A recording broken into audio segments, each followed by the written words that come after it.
Geronimo Stilton, The Kingdom of Fantasy, Part 2. Scribblehopper grinned. Good move, Ribbit, Sir Geronimo of Stilton, he approved. Scribblehopper told me we were about to enter the first kingdom. It was called the Kingdom of Witches. It was always nighttime in the kingdom because the witches hated sunlight. I gulped. Did I mention I'm afraid of the dark? The kingdom was protected by giant scorpions. I cringed. Did I mention I'm afraid of bugs? The witches had a bad habit of turning strangers into piles of ashes.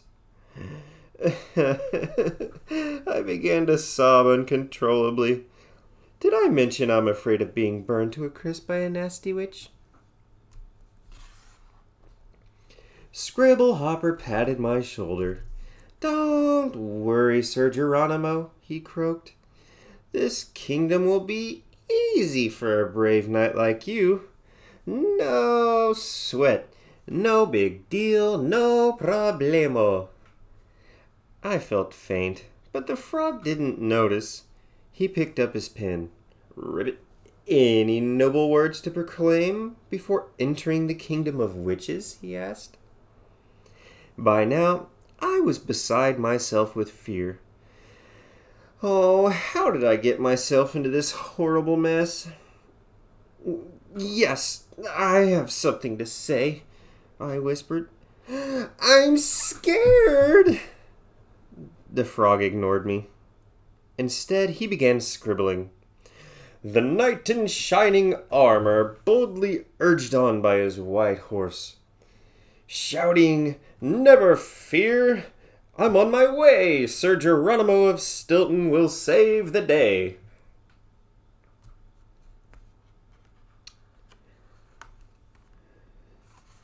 Passing through the door to the kingdom of the witches.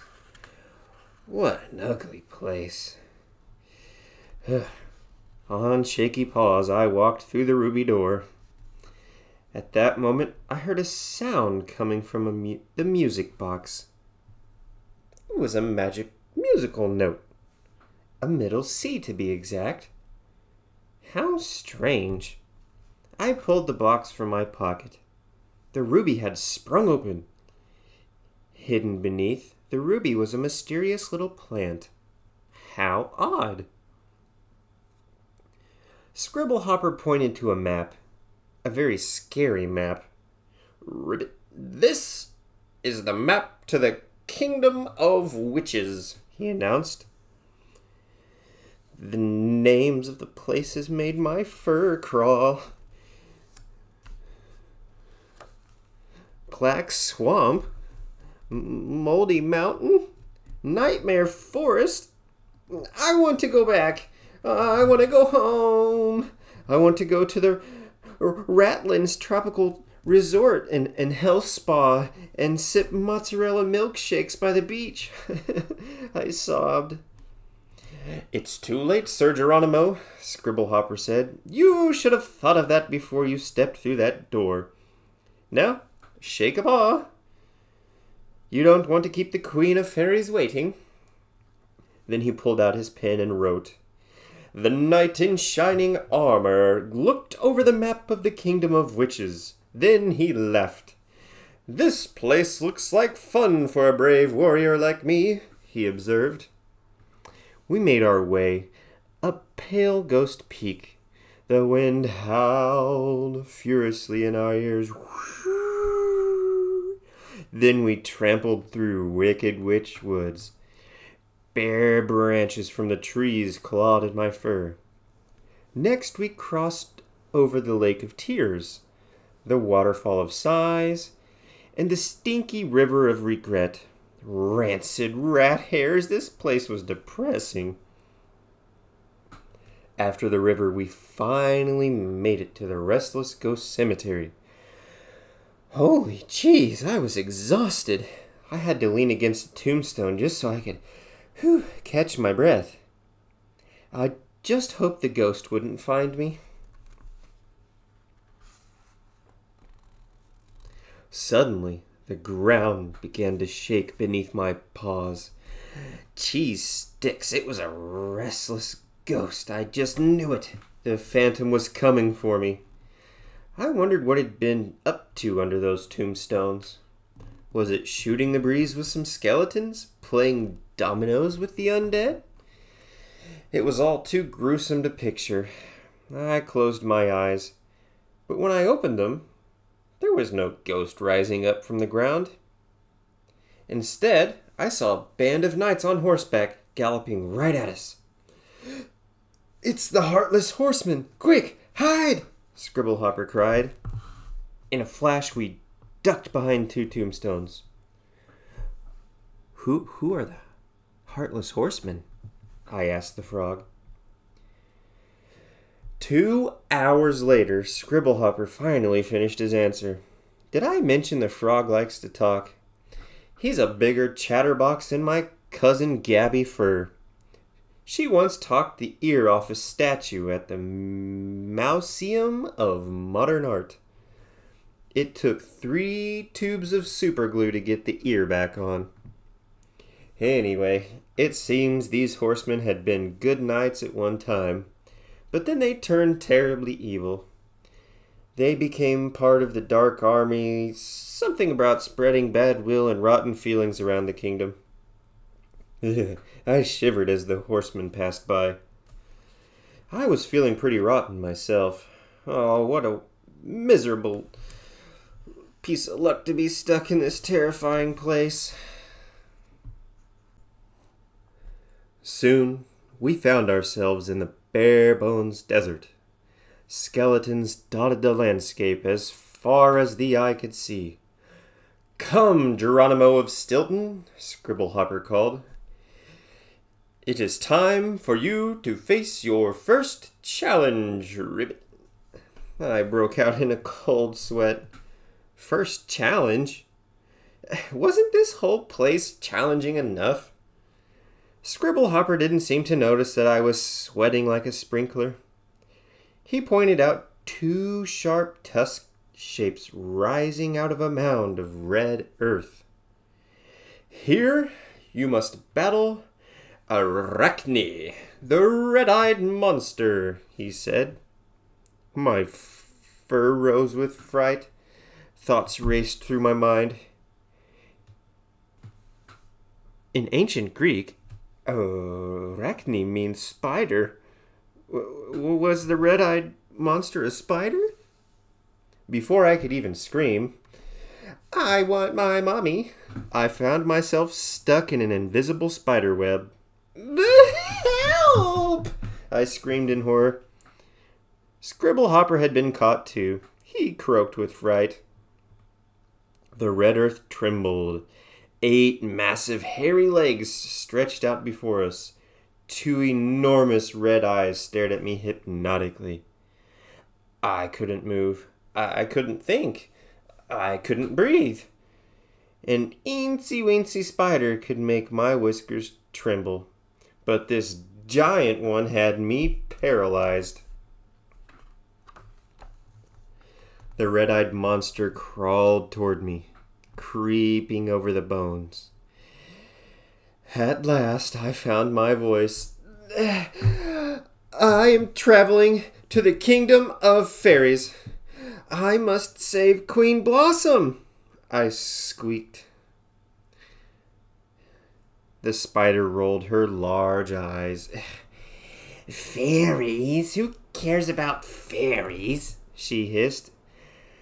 "Arachne only takes orders from the Queen of the Witches, and she tells Arachne to stop all strangers like you in the bare-bones desert."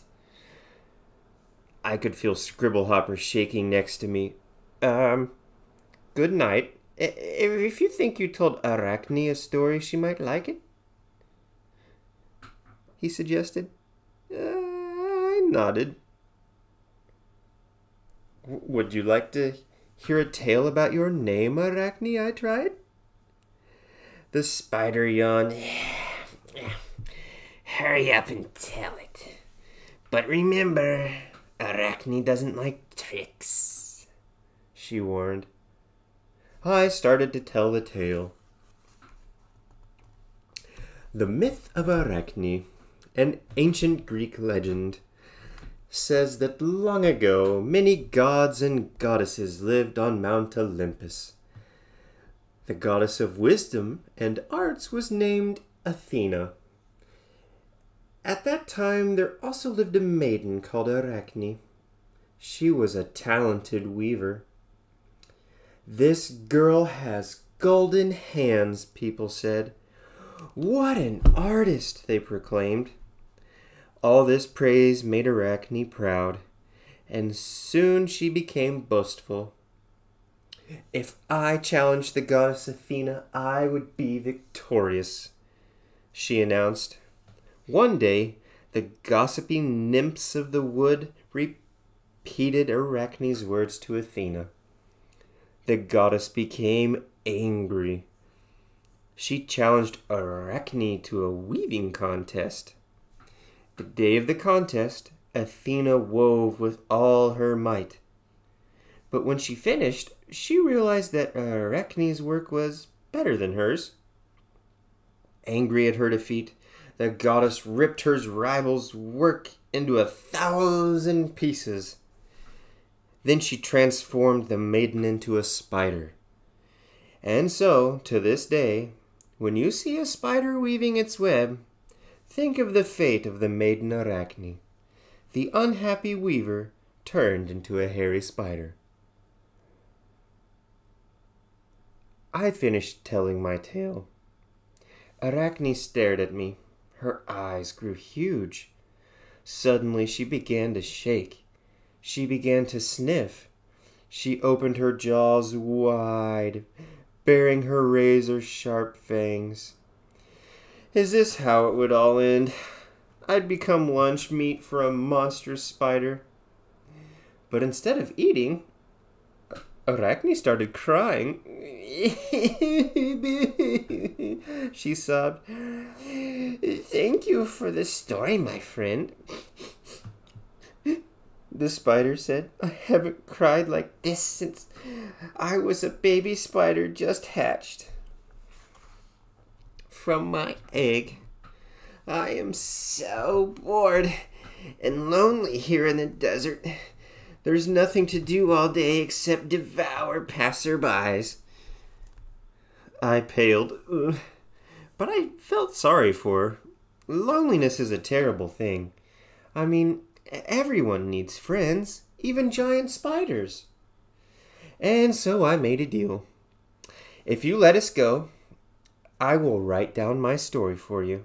That way you can read it over and over again. It will keep you company. The spider cried tears of happiness. I cried happily too. I was going to live. We started walking again until we came to a fortress shaped like a witch's hat. According to the map, it had to be the Fortress of Fear. Swarms of vultures glided around, searching for bones they could pick dry. I saw something shiny white on the ground. I picked it up. Oh, it was a skull. In a moat surrounding the fortress, giant scorpions waved their poisonous stingers. Clack, clack, clack, clack, clack. I felt dizzy. When I looked up, I felt even dizzier. It'll be a tough climb to the top of the fortress, I said to Scribblehopper. The frog roared with laughter. Oh, Geronimo of Stilton, you're so funny. You can't climb to the top, he chuckled. And even if you did, you'd never manage to get inside. The witches know how to defend themselves. They pour down cauldrons of boiling oil and heated tar and feathers. But I know a secret passageway. It was described to me by my grandmother Frogster, who was the cousin of the hairdresser, of the nephew, of the doorman, of the sister of the podiatrist, of the butler, of the sister-in-law of the tailor of that one fortune teller of never named. Never named, I asked. Who's that? Again Scribble Hopper roared with laughter. Fair knight, what planet are you from? Everyone knows who Never Named is. Then his voice dropped to a whisper. Never Named is the queen of the witches, he explained. She uses her magic powers to bully other people.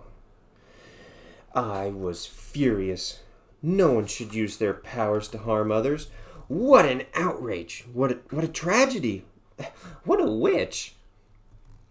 Scribblehopper sighed. Ribbit, now I'll show you the secret passageway.